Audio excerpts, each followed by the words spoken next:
Assalamualaikum warahmatullahi wabarakatuh. Halo anak-anak, apa kabar? Semoga selalu sehat, ceria, dan semangat untuk belajar. Pada kesempatan kali ini, kita akan belajar mengenai tema 4, jenis-jenis pekerjaan. Subtema 3, pekerjaan orang tuaku. Pembelajaran yang pertama.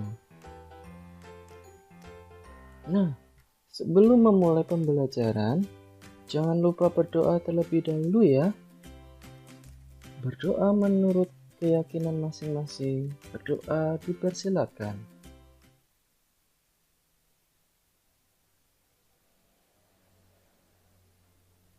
Berdoa selesai. Sebelum kita masuk ke inti pembelajaran, alangkah lebih baiknya kita mengenal tujuan pembelajaran.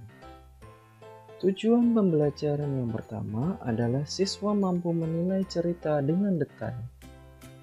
Yang kedua adalah siswa mampu mendeskripsikan penilaian cerita secara lisan dan tulisan dengan detail.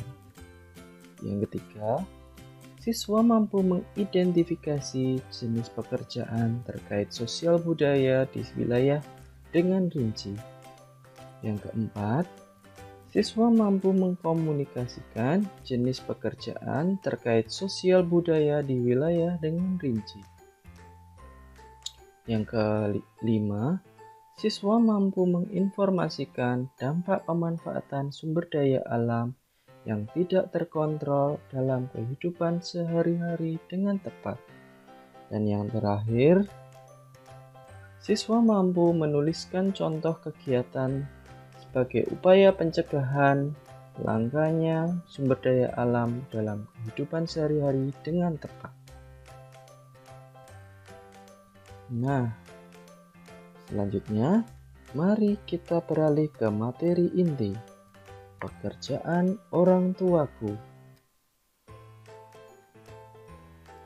Tahukah kamu seorang pendongeng? Pendongeng adalah orang yang menyampaikan dongeng kepada orang lain. Mendongeng adalah pekerjaan orang tua Sani. Kalau anak-anak di rumah, apa pekerjaan orang tuamu? Nah, anak-anak, selanjutnya ayo kita membaca. Apakah kalian pernah membaca atau mendengarkan dongeng? Indonesia memiliki banyak sekali dongeng. Salah satunya adalah dongeng Tupai dan Ikan Gabus. Ayo kita baca bersama-sama. Dahulu kala, hiduplah sepasang sahabat di daerah Kalimantan Barat. Mereka adalah seekor tupai dan seekor ikan gabus. Setiap hari, mereka melakukan kegiatan bersama, mencari makan, bermain, bahkan mengunjungi tempat-tempat baru selalu dilakukan bersama-sama. Suatu hari, tupai tidak melihat gabus, sahabatnya. Ia mencari ke tempat biasa gabus tinggal. Saat bertemu, tupai sangat kaget. Gabus terlihat lesu. Ternyata ia sedang sakit. Tupai sangat sedih. Ia menawarkan makanan untuk sahabatnya. Namun, Gabus tidak berselera makan. Gabus hanya menginginkan satu jenis makanan yang diyakininya dapat menyembuhkan penyakitnya. Tupai berjanji akan mencari demi sahabatnya. Setelah Gabus mengatakan makanan yang dapat menyembuhkan penyakitnya, Tupai sangat kaget. Ia harus mencari hati ikan hiu. Ikan hiu sangat ganas. Tidak terpikir olehnya ia bisa mendapatkannya. Namun, Tupai bertekad untuk mendapatkannya. Ia ingin sahabatnya sembuh. tupai kemudian melompat dari satu pohon kelapa ke pohon kelapa lainnya yang dekat dengan tepi pantai. Saat menemukannya, ia melubangi satu kelapa dan membiarkan airnya habis. Kemudian, sang tupai masuk ke dalam kelapa. Angin kencang membuat kelapa jatuh ke pantai dan ikan hiu memakannya.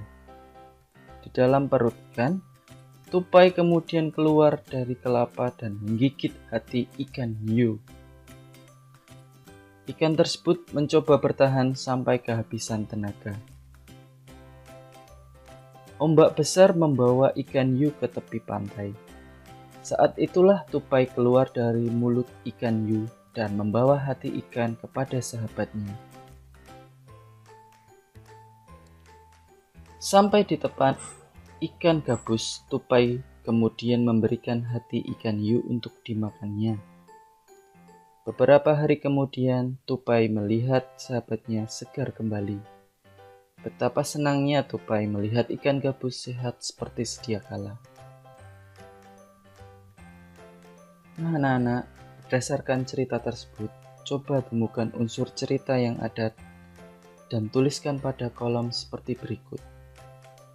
Coba anak-anak kerjakan di buku pekerjaanmu. Bagaimana pendapatmu tentang cerita tersebut? Hal baik apa yang bisa kamu pelajari dari cerita tersebut? Dalam bercerita, pendongeng sering menggunakan wayang yang terbuat dari kayu. Wayang tersebut dibuat oleh pengrajin kayu. Ayo, kita cari tahu lebih lanjut tentang pekerjaan pengrajin kayu. Nah, masih ingatkah dengan Dayu? Kebetulan Dayu mempunyai teman yang bernama Benny. Pekerjaan ayah Benny adalah pengrajin kayu. Mau tahu apa saja yang dilakukannya? Ini cerita Benny. Pekerjaan ayahku adalah pengrajin kayu. Ayahku membuat meja dan kursi. Untuk menghasilkan kursi, awalnya ayahku membeli kayu, memotongnya, membentuk menjadi kursi, menghaluskan, lalu mengecatnya. Waktu yang dihabiskan untuk membuat kursi kurang lebih 1 minggu. Ayahku menjual meja dan kursi buatannya ke toko mebel. Di toko mebel itulah orang-orang bisa membeli meja dan kursi buatan ayahku. Setelah mendengarkan cerita dari Benny, apakah kalian masih ingat produk apa yang dihasilkan oleh ayah Benny? Apakah pekerjaan ayah Benny termasuk menghasilkan barang atau jasa? Dan apa saja yang harus dikerjakan oleh pengrajin kayu? Adakah pengrajin di sekitarmu?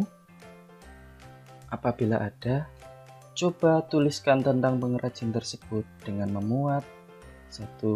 Produk yang dihasilkan, yang kedua, sumber daya alam yang dipakai, 3. Jenis pekerjaan yang dilibatkan, 4.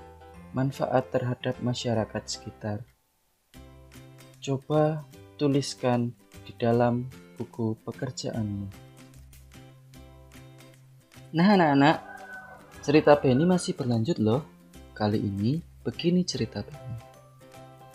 Sumber daya alam yang digunakan oleh ayahku adalah kayu. Dari manakah kayu berasal? Apakah kayu tersebut dapat diperbarui?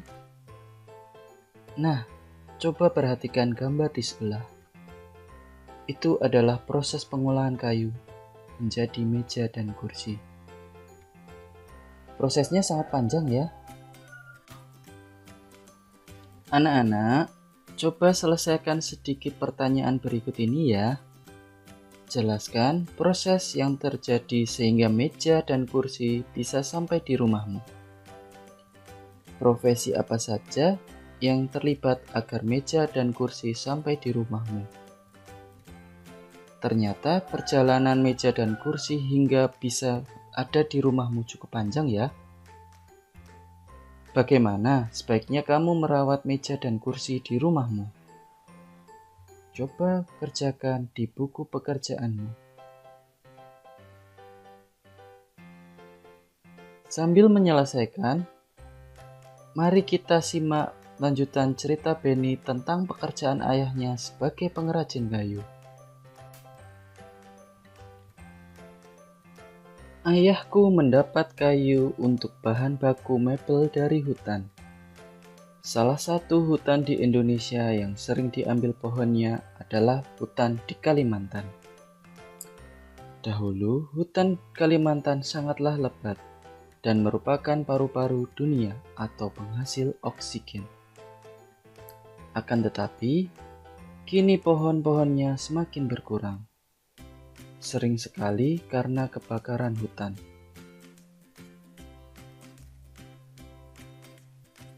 Lalu coba perhatikan gambar perubahan populasi hutan di Kalimantan berikut ini. Menurutmu, bagaimana perkembangan pohon yang ada di hutan Kalimantan dari tahun ke tahun? Coba bandingkan kenampakan hutan pada tahun 1950 dan 2020. Bukankah populasi hutan sangat menurun dan berbeda jauh? Menurut kamu, bagaimana kenampakan hutan di Kalimantan pada tahun 2030 jika hutan terus dikurangi?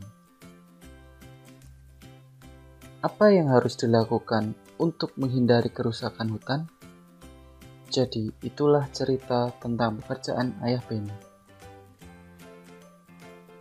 Kalau anak-anak di rumah, apa pekerjaan orang tuamu? Apa yang dihasilkan dari pekerjaan orang tuamu? Sumber daya alam, apa yang sering dipakai? Nilai baik apa yang bisa kamu pelajari dari pekerjaan orang tuamu? Silakan diskusikan hal tersebut dengan orang tuamu ya. Baik, pembelajaran hari ini sampai di sini dulu ya. Semoga ilmu yang kita dapatkan dapat bermanfaat. Sampai jumpa di pembelajaran berikutnya. Terima kasih anak-anak. Assalamualaikum warahmatullahi wabarakatuh.